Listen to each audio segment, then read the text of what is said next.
easy to be tough talking about somebody. Yeah. When you're talking to them, that's what we saw yesterday, and we saw which way Trump went. Yeah, well, this is the president of the United States.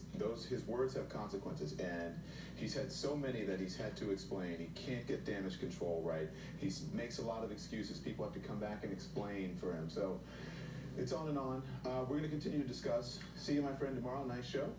I'll be watching. This is CNN Tonight. I'm Don Lemon. Thank you so much for watching. It's hard to imagine that President Trump could have looked weaker than he did yesterday standing next to Vladimir Putin in Helsinki. Well, that was until today, when he couldn't even pull off damage control. It took more than 24 hours for the president to offer the weakest possible excuse for his unprecedented display of un-American behavior yesterday. In a key sentence in my remarks, I said the word would instead of wouldn't. The sentence should have been, I don't see any reason why I wouldn't, or why it wouldn't be Russia. So, just to repeat it, I said the word would instead of wouldn't, and the sentence should have been, and I thought I would be maybe a little bit unclear on the transcript or unclear on the actual video. Not only does that defy logic, it defies common sense. How dumb does this president think we are? He wants you to ignore what we heard with our own ears. He wants you to ignore the fact that in that same answer yesterday, standing side by side again with Vladimir Putin, he went on to praise what he called Putin's strong and powerful denial. My people came to me, Dan Coates came to me, and some others. They said they think it's Russia. I have President Putin. He just said it's not Russia. I will say this, I don't see any reason why it would be. So I have great confidence in my intelligence people, but I will tell you that President Putin was extremely strong and powerful in his denial today. You know, the problem is would versus wouldn't. Those were the president's own words right there. But today, he was reading from a script. Something, you know, he really hates to do. He criticized the former president for reading off of a teleprompter. Now he does the same thing. He reads off of a teleprompter, but I digress. We're learning tonight that it was the president himself who chose to put forward the claim that he simply misspoke. But that didn't stop him from departing from the script to say this. I accept our intelligence community's conclusion that Russia's meddling in the 2016 election took place. Could be other people also.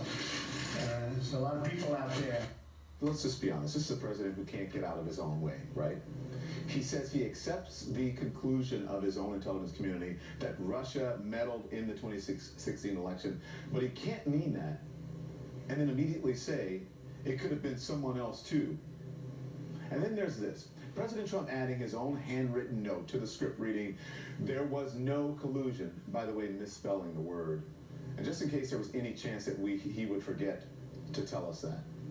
One official is telling CNN, quote, he is consumed with talk of no collusion, and adding he thinks it's the answer to everything. But there's more. The president, shockingly enough, crossing out a line that read, anyone involved in that meddling to justice. Honestly, that happened. He crossed out the part promising to bring anyone involved to justice. Didn't want to say that part. Who would buy this lame excuse? None of the president's Republican allies. That's who. Senator Marco Rubio saying this today. I'm just glad he clarified it. I can't read his intentions or what he meant to say at the time. And suffice it to say that for me, as a policymaker, what really matters is what we do moving forward. Let's move past this right now. Newt Gingrich, who just yesterday called the president's remarks about Putin, quote, the most serious mistake of his presidency, now says the president, quote, responded quickly and clearly once he realized he used the wrong language. So, was this about giving cover to the president's own party? Maybe we aren't supposed to believe it. Maybe it's enough that they say they do, right? And the most important point of all here, one that shouldn't get lost in the outrage over what the president said in public, we still don't know what happened behind closed doors. We don't know what President Trump and Vladimir Putin said with only their translators present. We don't know what Trump and Putin might have agreed to. We don't even know why this summit happened in the first place. And if that doesn't worry you, I don't know what will. It should worry you. So let's bring in now senior political analyst Mark Preston, political analyst Kirsten Powers, and Republican strategist Rick Wilson. Good evening. I would say it's happy to see you for you guys to be here, but I wouldn't be correct. I don't know, it's bad, but I just did, sorry. Mark, you first. Wood versus Wood. I mean, really? Right. Yeah, the president was behind this clarification, and I was like, how could he say this with a straight face? But, and everything else he said yesterday, right? What do you think of this? Well, a couple things. One is, I mean, what a display today of him basically reading line for line, staring down at this prepared statement when, if that is the case, that he really had misspoken, they could have clarified it very quickly before they left to come back home yesterday. Instead, they waited for it to build up overnight, boil up 26 overnight, hours. realize 26 hours, a couple interviews, a lot of tweets. Right. Right, but here's the problem, Don, and let's just get down to brass tacks. And you know, I know Rick knows this all too well. You have a president with an approval rating of well over 80% with Republican voters right now.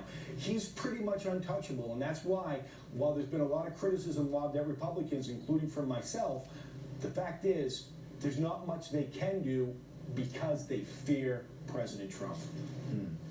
So what about that incredible offer, though? Getting back to that incredible offer that he made, saying that the Russian president, that they should sort of join, he should join with the Mueller investigation and the intelligence community to try to figure out what happened. Putin made an incredible offer. I mean, that had nothing to do with would or wouldn't.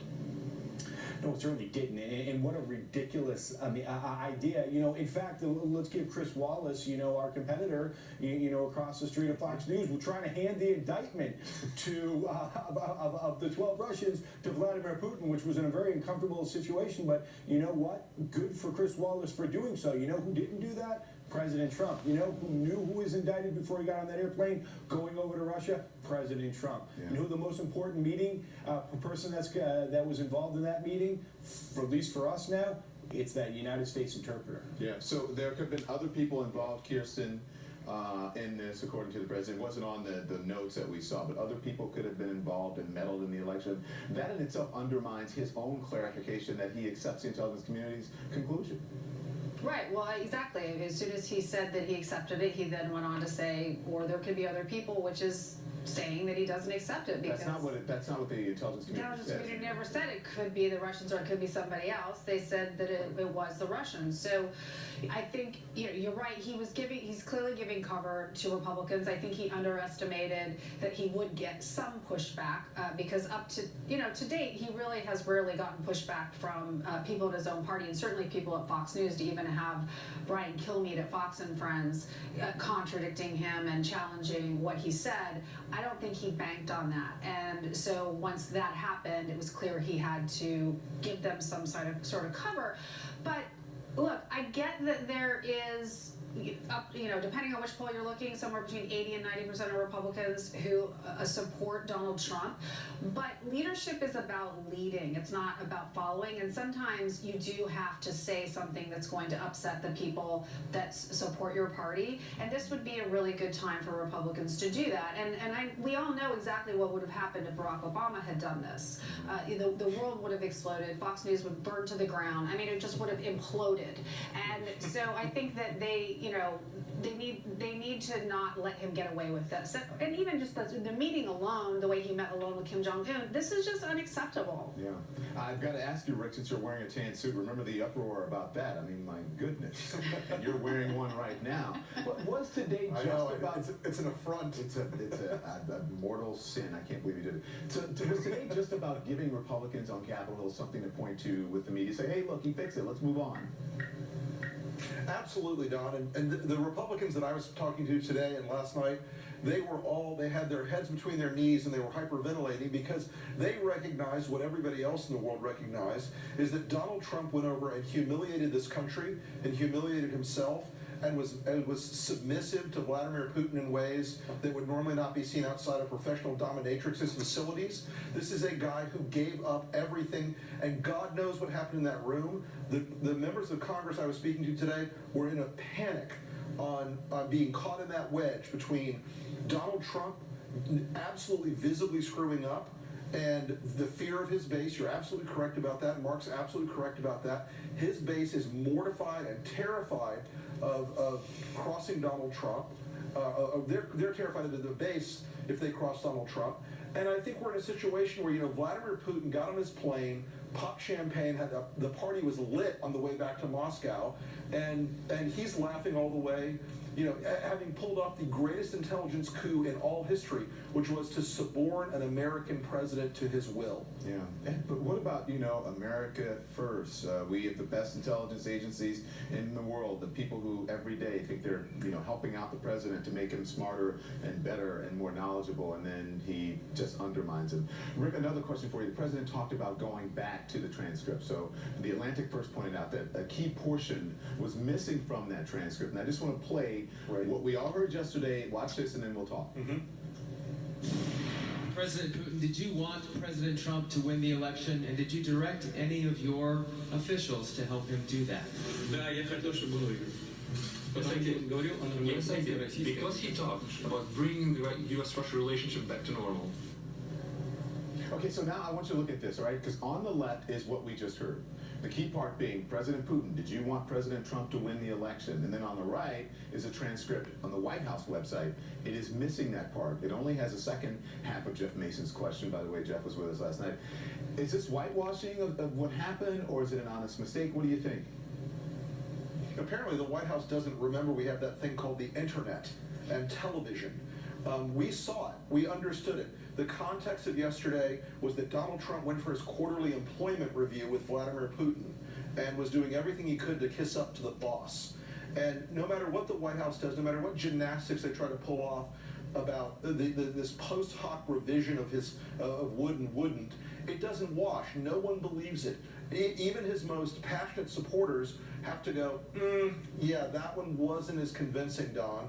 And the fact of the matter is, they're looking for excuses for him instead of reasons for him right now, because this is a catastrophe for his administration. And he came very close, I think, to losing some senior officials in the last 24 hours. I mean, he read that thing about supporting the intelligence community like it was a hostage video. Yeah. And you have to read that you support your intelligence community, which was fascinating to me. I want to continue to talk with you guys, so stick around. When we come back, why Russia may be getting ready to ramp up operations targeting the West, and what that could mean for the midterms.